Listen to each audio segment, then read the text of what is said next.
is this clear? Yes, it's So- clear on those UBDs. Then the individual discrete signals. I know you're in a hurry to get to UBDs, but we'll get there, okay? Good question nevertheless. So, and you happen to be absolutely right. So each one of these business signals can be represented through something called universal documents, because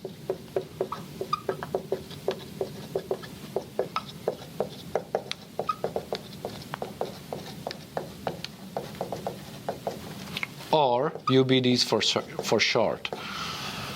Now, an order from a buyer to a supplier is an order regardless of whether it comes from the government, whether it comes from any other country, or it's from somebody you don't know. At the end of the day, it's an order. It's an order for doing something, okay? So in that sense, it stands its own, and it's pretty unique. It's a very important aspect of the overall business process of order management. Similarly, an order response from a supplier saying that, yes, I will commit to this order, or no, I cannot.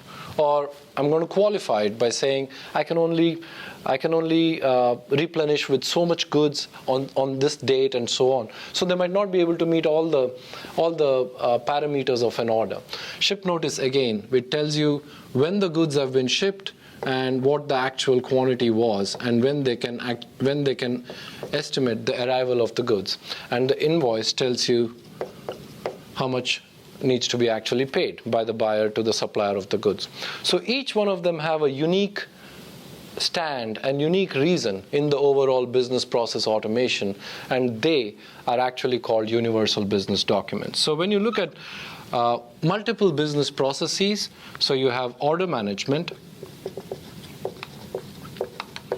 you have vendor managed inventory, you have logistics, road, ocean, rail, and so on. You have all of these processes. Each one of them have either a unique set of universal business documents, or they reuse some of the common ones. So for example, an order management process has a purchase order,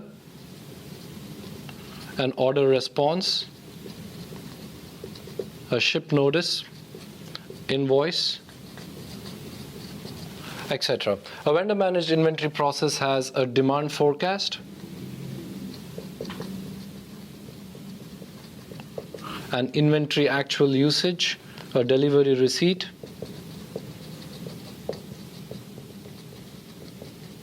and a ship notice. Logistics messages could be load tender motors, load tender responses, potentially ship notices, shipping instructions, and freight invoices. So again, when you look at this in totality, it is a lot of business signals that make up different business processes.